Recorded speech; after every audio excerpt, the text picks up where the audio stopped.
10,000 years ago, a deadly virus arose in northeastern Africa. The virus spread through the air, attacking the skin cells, bone marrow, spleen, and lymph nodes of its victims. The unlucky infected developed fevers, vomiting, and rashes. 30% of infected people died during the second week of infection. Survivors bore scars and scabs for the rest of their lives. Smallpox had arrived. In 1350 BC, the first smallpox epidemics hit during the Egypt-Hittite War.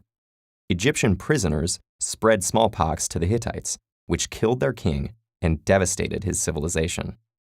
Insidiously, smallpox made its way around the world via Egyptian merchants, then through the Arab world with the Crusades, and all the way to the Americas with the Spanish and Portuguese conquests.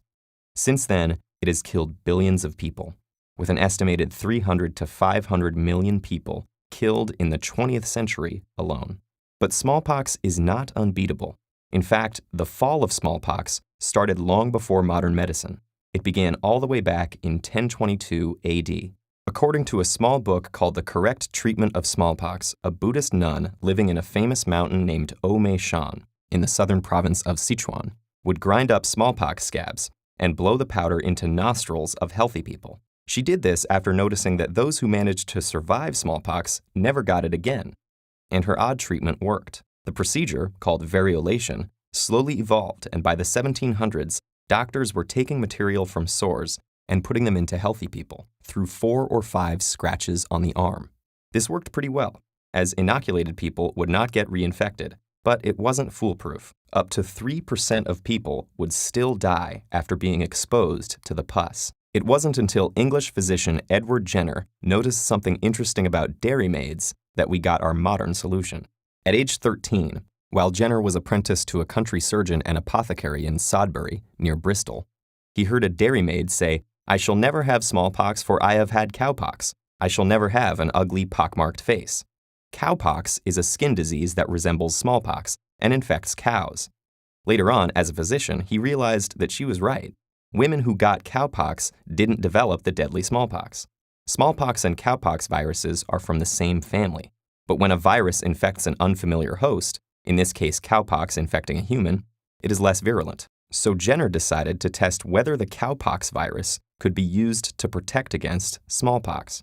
In May 1796, Jenner found a young dairymaid, Sarah Nelms, who had fresh cowpox lesions on her hand and arm, caught from the udders of a cow named Blossom. Using matter from her pustules, he inoculated James Phipps, the 8-year-old son of his gardener.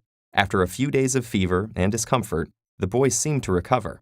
2 months later, Jenner inoculated the boy again, this time with matter from a fresh smallpox lesion.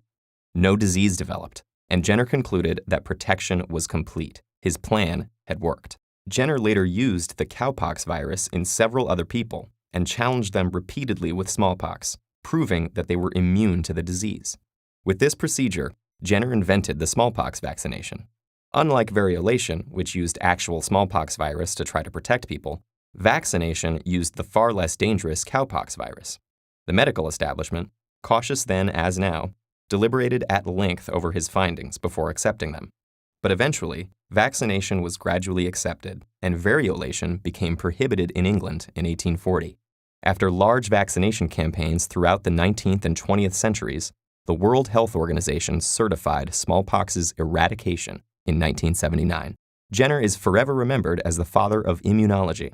But let's not forget the dairymaid Sarah Nelms, Blossom the cow, and James Phipps, all heroes in this great adventure of vaccination, who helped eradicate smallpox.